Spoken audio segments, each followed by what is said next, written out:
heavy, greasy chain from the tow truck winch scraped against the bow of my boat.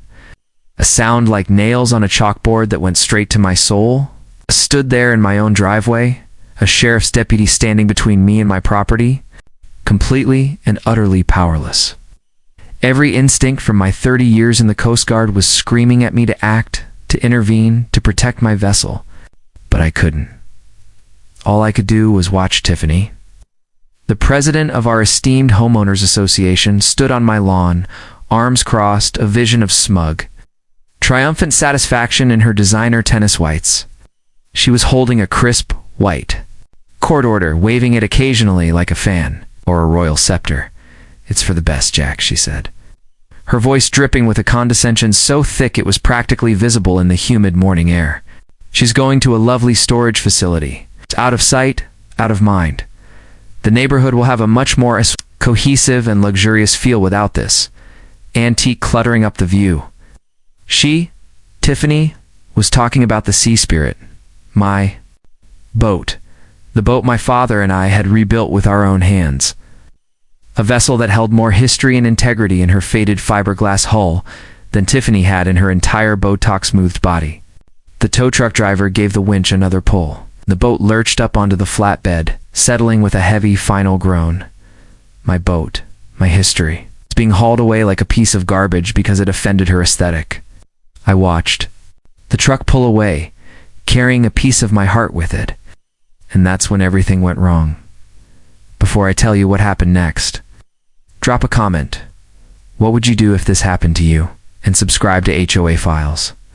To understand why a man would feel this way about an old boat, you have to understand my life. My name is Jack, but for most of my career, people called me Captain.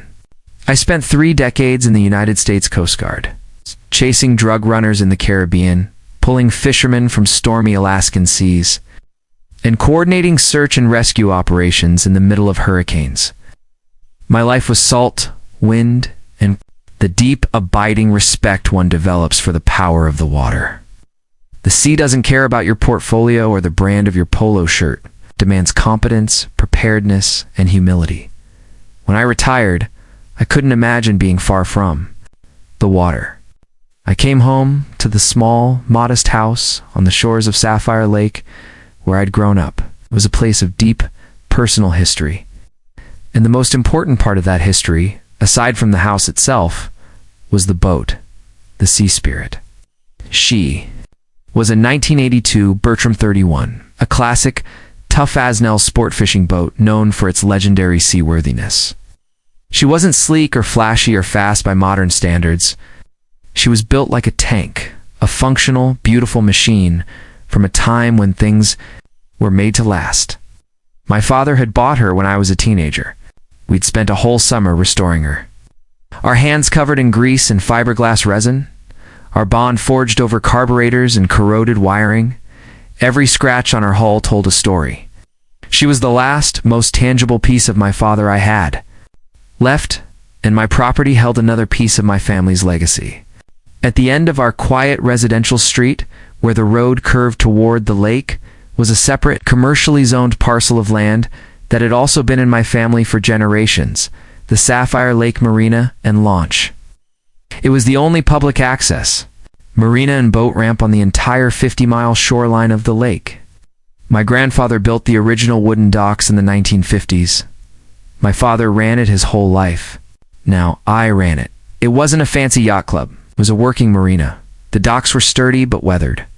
The little office smelled of coffee, lake water, and bait. It was a place for fishermen and families, for people who genuinely loved the water, not just the status of living next to it. The income from the slip fees and launch permits wasn't huge, but it paid the property taxes and allowed me to live a simple, quiet life. That quiet life began to change about 5 years ago, when a developer bought the huge tract of land next to my property and created the shores at Sapphire Lake. Suddenly, multi-million-dollar lake houses, monuments of glass and steel, began to sprout up, dwarfing my simple family home. And with these new houses came a new breed of resident. People who saw the lake not as a force of nature to be respected, but as a backdrop for their weekend parties. and their leader, their self-appointed admiral, was Tiffany. Tiffany was elected HOA president on a platform of transforming the shores into an exclusive, luxury resort community. To her, anything that didn't fit that brand image was a problem to be eliminated. And from the moment she first laid eyes on my property, I was her number one problem. Our first real interaction set the tone for everything that was to come. She didn't knock on my door. She intercepted me as I was hooking up my boat trailer. "Excuse me?" she'd said, her voice sharp. "I'm Tiffany, the new board president." "I don't believe we've had the pleasure." Her eyes weren't on me. They were on my boat, and they were filled with a kind of horrified pity, the way one might look at a three-legged dog. "Jack," said, offering a hand she ignored. "Right, Jack," she said, her gaze sweeping over my modest house, my gravel driveway, and the boat. "You know, the board is putting together a new set of aesthetic covenants to really elevate the community's profile. We're all very excited. We simply must do something about the more vintage properties. They have a significant impact on everyone's resale value." The message was clear. I was vintage. I was an impact. I was a problem. A few weeks later, the first friendly request arrived. It was a letter on thick, embossed HOA letterhead, written in a flowery, passive-aggressive font. It suggested that in the interest of community curb appeal, I might consider storing my boat at a more appropriate off-site facility. I read it, laughed, and tossed it in the trash. That was a mistake. My quiet dismissal of her request was, in Tiffany's world, an act of open rebellion. The friendly request was followed a month later by a formal notice of violation. It was a bright, angry shade of orange. Violation of Covenant 9.4, indefinite outdoor storage of oversized vehicles and/or watercraft on residential property. The notice came with a fine for $500. My blood began to simmer. I pulled out the original HOA covenants from when the development was built. There was no Covenant 9.4. I went online to the HOA's portal and discovered that covenant. 9.4 had been voted on and approved at the last monthly meeting I hadn't attended because I was busy running my marina.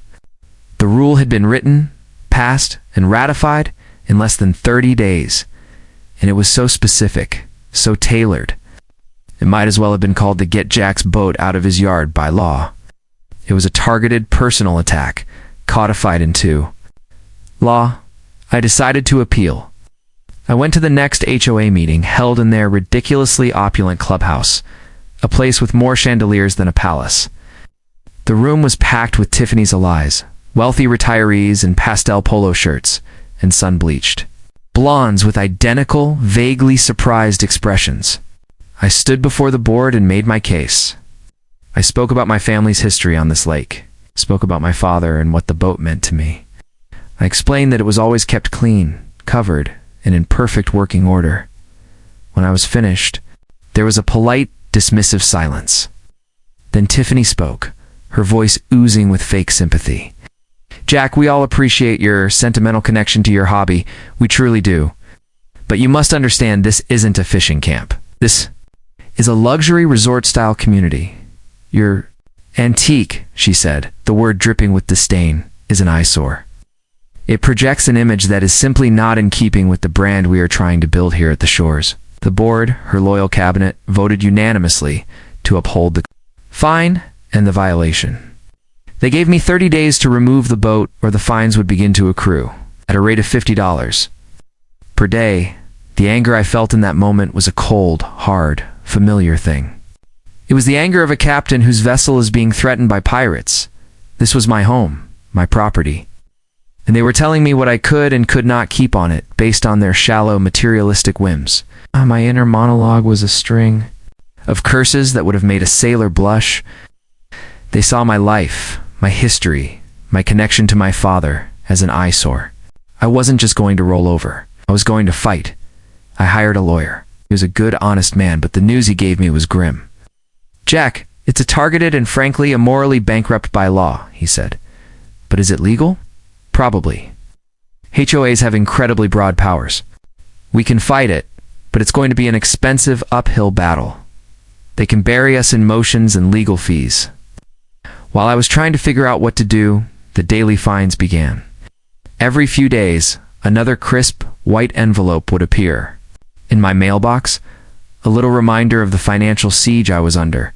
$50, $100, $150. The number just kept climbing. The letters became more frequent, more demanding. They were trying to break me, to bury me in a mountain of paper and debt, until I had no choice but to surrender. I felt trapped. My savings were meant for my retirement, for maintaining the Marina, not for fighting a pointless war against a woman with a vendetta. Do I sell the boat, the last piece of my father I had left? Do I drain my life savings fighting a battle I might very well lose? The stress was a physical weight. I wasn't sleeping. I felt the quiet peace I had cherished for so long slipping away, replaced by a constant gnawing anxiety. And then, the final blow. A certified letter arrived. It wasn't from the HOA, it was from their law firm. They had taken my non-payment of the escalating fines, now totaling several $1,000s, to a local judge. They had successfully petitioned for an injunction. The court had issued an order authorizing the HOA to have the offending property, my boat, forcibly removed from my property at my expense. A professional towing service, the letter informed me, had been scheduled for the following morning at 9 a.m. My hands shook as I read the letter. It was over. They had used the system, twisted the rules, and weaponized their wealth to defeat me. I was out of time, out of options. She had won, and that brings us back to that terrible morning. The tow truck arrived exactly on time. The deputy was there, not to enforce the order, but just to keep the peace. Tiffany was there to gloat, to supervise the final, humiliating removal of the thing she hated so much. I stood there, a ghost on my own property, and watched them hook up the Sea Spirit. I watched them winch her onto the flatbed. I watched them chain her down. Every sound, every clank of metal was a physical blow. It was the lowest, most defeated moment of my life. As the truck pulled away, disappearing down the street with my past, Tiffany gave me one last, triumphant smile. "See, Jack," she said brightly. "Don't you feel better already? So much more open space. It's an improvement for everyone." I just watched until the truck was out of sight. Then I turned, walked into my house, and closed the door. The feeling of defeat was a heavy, suffocating blanket. But underneath it, a small, cold, hard ember of an idea was beginning to glow. An idea born of a career spent understanding rules, leverage, and the simple fact that every vessel needs a safe harbor. The phone in the Marina office started ringing around 3 p.m. that afternoon. It was the beginning of the Friday afternoon rush, as the wealthy residents of the shores started preparing for a weekend on the lake.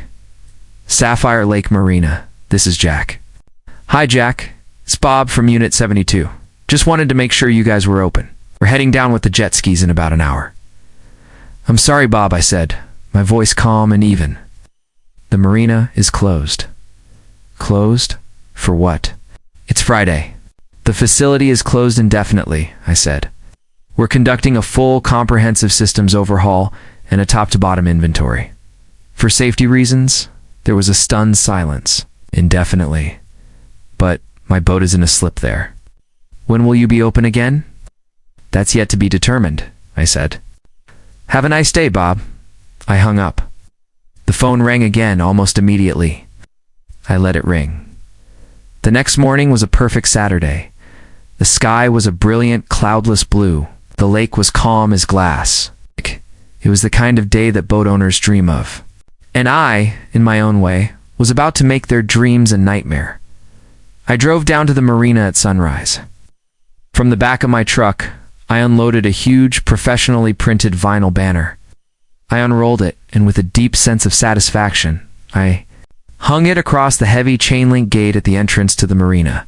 The banner read, "Sapphire Lake Marina and launch closed indefinitely due to unforeseen circumstances. All monthly and annual slip leases and launch agreements are hereby terminated, effective immediately. Please make arrangements for the prompt removal of all personal property and vessels." Then, for good measure, I fired up the Marina's old, rusty forklift. I had 3 massive concrete mooring blocks, each weighing about a ton. I carefully lifted each one and placed them directly in front of the boat launch ramp, creating an impassable solid wall of concrete. The only way to get a boat into Sapphire Lake was now officially out of commission. The chaos started around 8 a.m. The first to arrive were the trailer queens. The residents, with their $500,000 Mastercraft and Cobalt speedboats on trailers, ready for a day of wakeboarding. They were met with the gate, the banner, and my concrete barricade. A line of trucks towing gleaming, immaculate boats began to form, stretching back up the road. Horns started honking. Confused, angry men in expensive sunglasses started getting out of their trucks and rattling the gate. Then came the residents whose boats were already in the water, trapped in their slips. They couldn't get their cars into the parking lot. They couldn't fuel up at the dock. And according to the banner, their leases were terminated. Panic began to set in, and then, just as I knew she would, Tiffany arrived. Her white Range Rover screeched to a halt, and she burst out, her face a mask of furious disbelief. "Jack, what is the meaning of this? You've lost your mind," she shrieked, marching toward the gate. "This is insane. We have guests coming. We have plans. You can't do this. We have a right to access the lake." I had been waiting for this moment. I calmly walked out of the little Marina office, a cup of coffee in my hand, and stood on my side of the gate. "Tactually, Tiffany, you don't," he said, my voice quiet but carrying in the morning air. "Welcome to the Sapphire Lake Marina. I'm the owner." I held up a framed copy of the commercial deed to the property, the one that had been hanging on the office wall for 50 years. Her eyes widened, her brain struggling to connect the dots. The quiet, annoying old man with the eyesore boat was the guy she paid her slip fees to every month. "This is a private business, Tiffany," I continued, a cold, hard satisfaction in my voice. "Not a public park. And according to my business's rules, I reserve the right to refuse service to anyone, at any time, for any reason.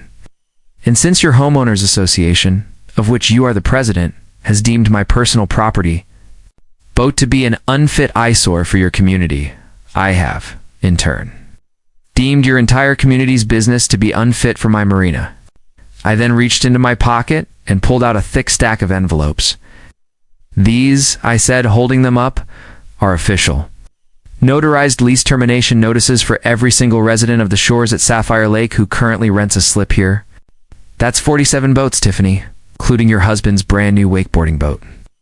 You all have 30 days to make arrangements with a crane company to have your multi-$100,000 vessels lifted out of the water and removed from my property. Any boats remaining after 30 days will be impounded and sold at auction to cover storage fees. At your expense, of course. Have a wonderful weekend." The look on her face was a masterpiece of dawning, apocalyptic horror. The blood drained from her face, leaving a pale, slack-jawed mask. The angry crowd of boat owners behind her had gone silent, listening to every word. And in that moment, their collective fury turned, like a great battleship, away from me and directly toward her. She was no longer their leader. She was the woman who had just gotten them all kicked out of the only marina on the lake. She was the woman who had just ruined their summer. The community turned on Tiffany with a speed and ferocity that was almost biblical. Her neighbors, with their expensive water toys now held hostage, were apoplectic. She was screamed at in the street. Her house was egged. She was publicly, completely, and utterly disgraced. A panicked emergency HOA meeting was held that night.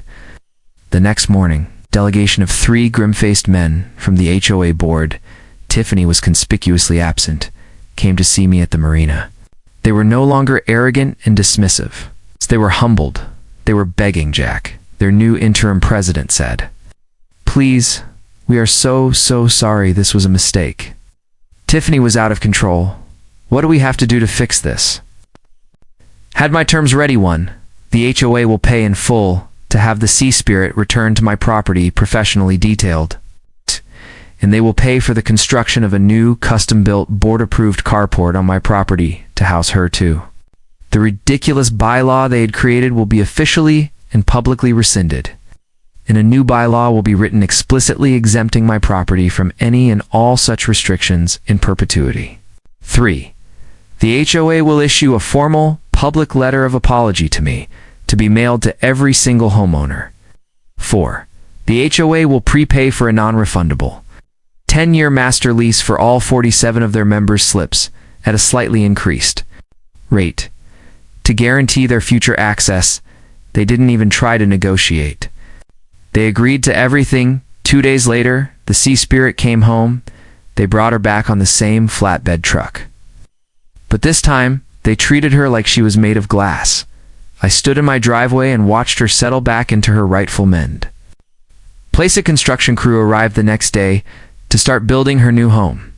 The Marina reopened, the checks cleared. This whole ugly affair taught me a powerful lesson. People who are obsessed with appearances, with the shallow surface-level image of things, often fail to see the real substance, the real power that lies just beneath. Tiffany was so focused on the eyesore of my old boat in my yard that she never bothered to ask who owned the very gateway to her precious luxury lifestyle. She tried to take away the one thing that held the memory of my father, not realizing that I held the keys to the one thing that gave her and her neighbors their weekend joy. She brought a battle to my front door. And in the end, all she did was sink her own ship. Tiffany and her husband had to sell their house. Apparently, it's hard to live in a luxury lakefront community when you're the one person who isn't allowed to use the lake. But the new HOA president owns the biggest, goddess yacht on the lake. And he's just submitted a formal request to review my marina's liability, insurance policies, and commercial zoning permits.